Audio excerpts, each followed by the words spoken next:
Yep, I'm at a cinema that's showing Parasite. Suddenly in the UK, everywhere is showing Parasite. Well, not everywhere.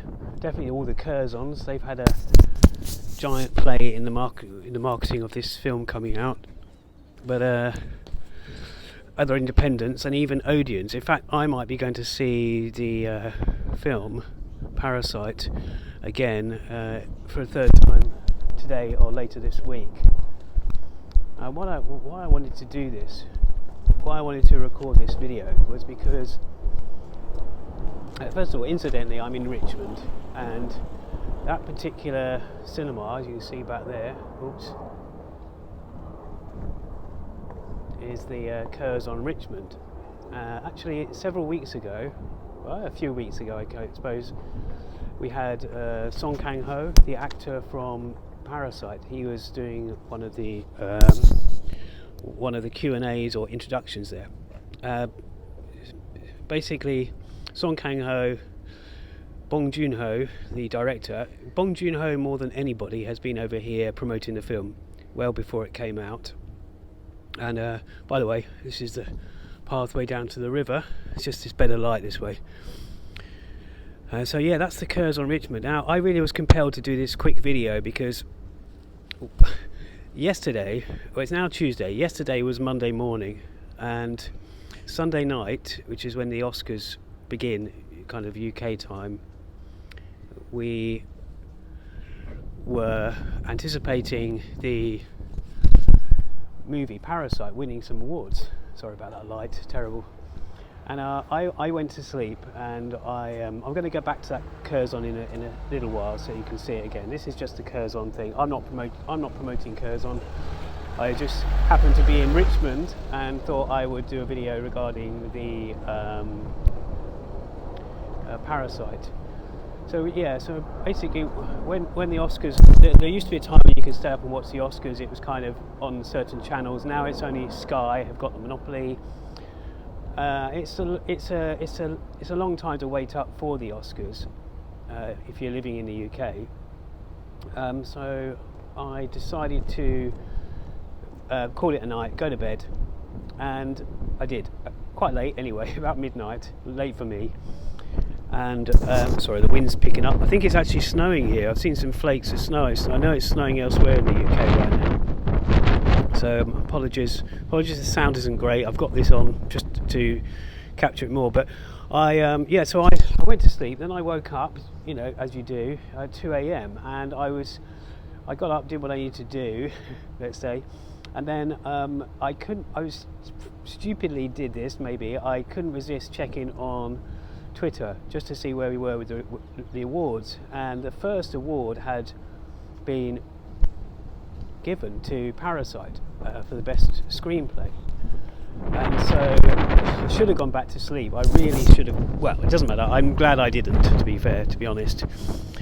Let's spin this around while I'm talking. And so I stayed up literally for what turned out to be almost 4 hours. I mean, even as the tension and the kind of the hyping and everything on Twitter, because Twitter, I joined Twitter years ago. I don't tend to use it as much as I should. I do like it.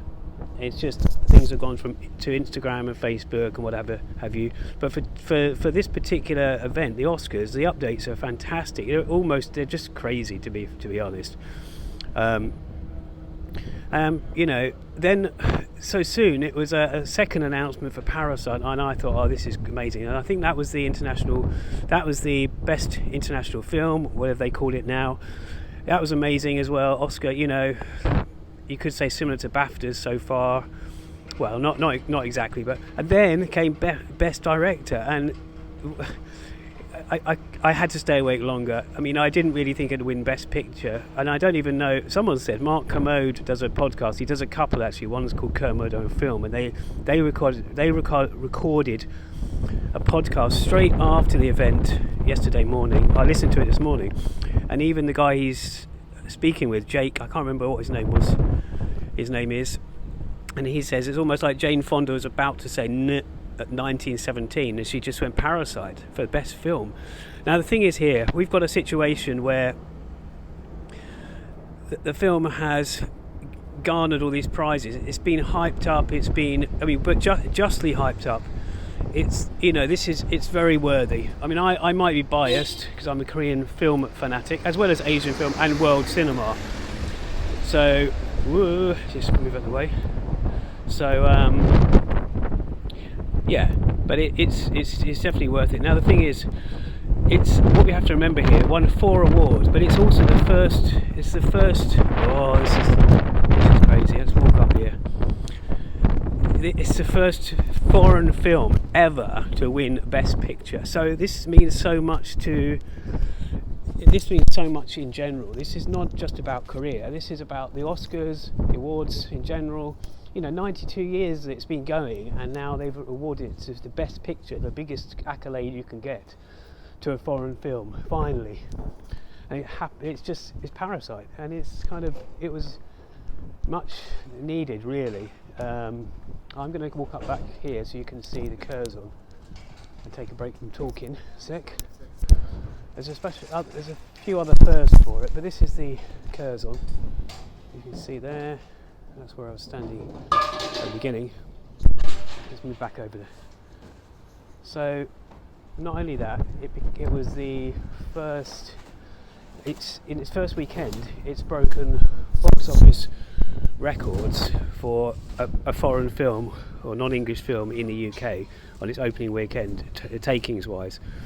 So that's pretty amazing in itself, and yeah, it's won other awards as well.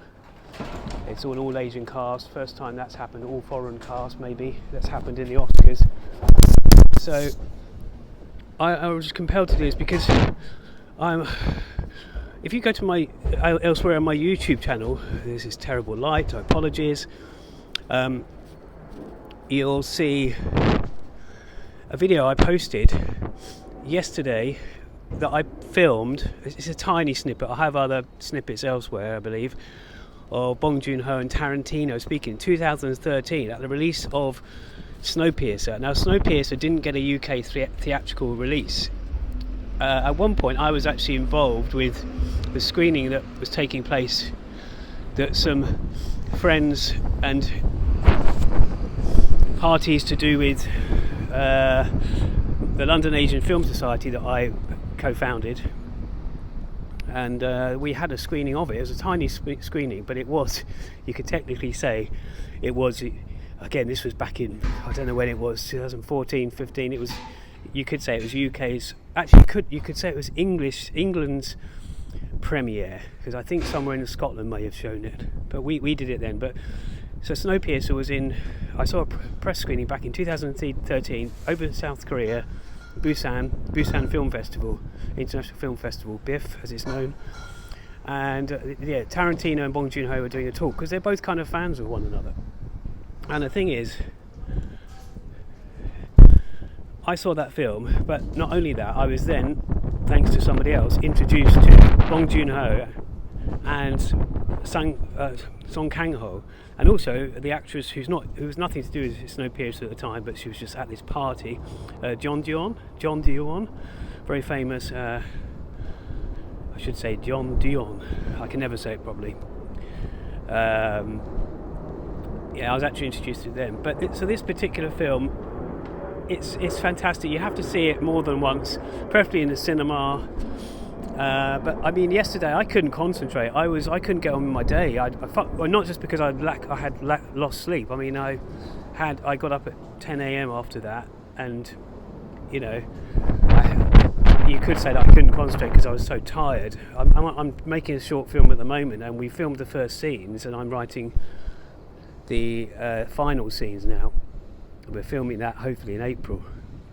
A couple of actresses. It's got a Korean connection, and yeah, so I really couldn't concentrate on it, and I was just constantly posting stuff on Facebook.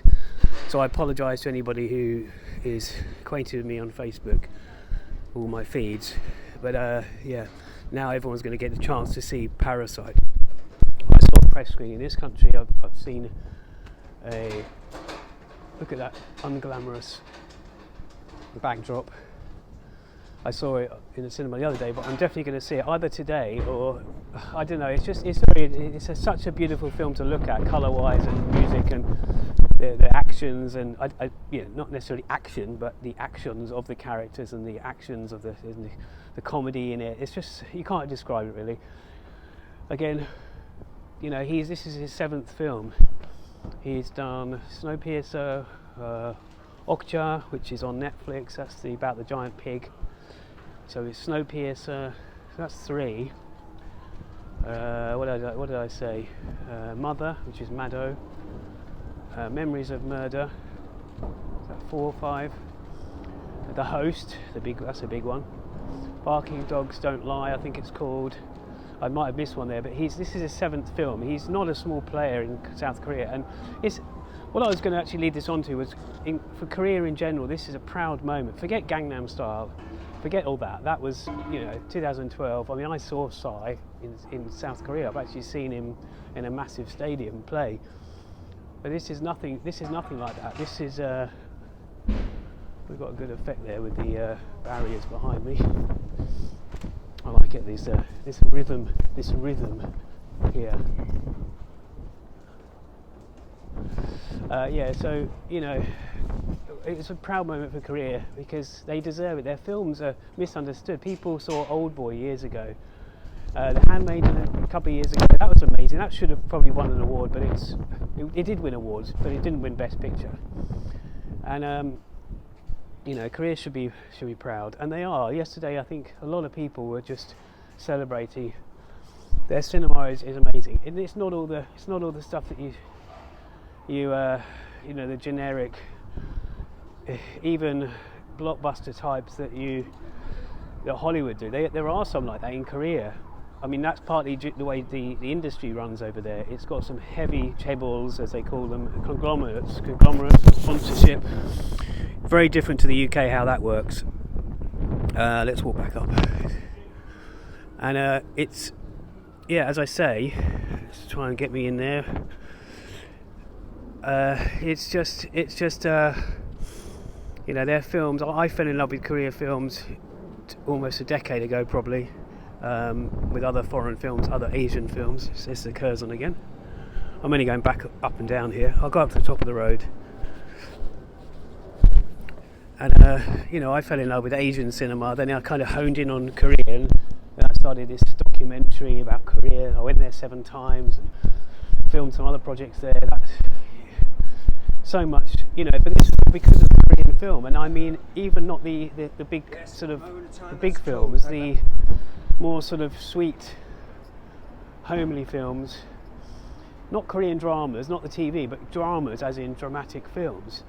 That's what I fell in love with. There's so many. I've interviewed so many directors over the years.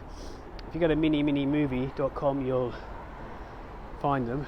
Just up there, up that road, there's Odeon Cinema, and that's got Parasite on there. So that's something. I might go and see that. I might go and see the history, life history of whatever it's called, David Copperfield. Anyway, I'm rambling. So what I'm trying to say is it's something to be proud of. Forget Gangnam Style, forget K-pop and all that stuff. This is real art. I mean, as in, original screenplays, even Handmaiden, Agassi was a remake of an English novel, but a retelling of it. But this is it's an art and craft filmmaking, and it's good that Korea has been recognised. I'm referring to Korea as opposed to South Korea just because I feel like it. And let's face it, the roots go back to Korea. I'm going to stop it now. It's not too windy. Just going to stop on a shot here. Curzon.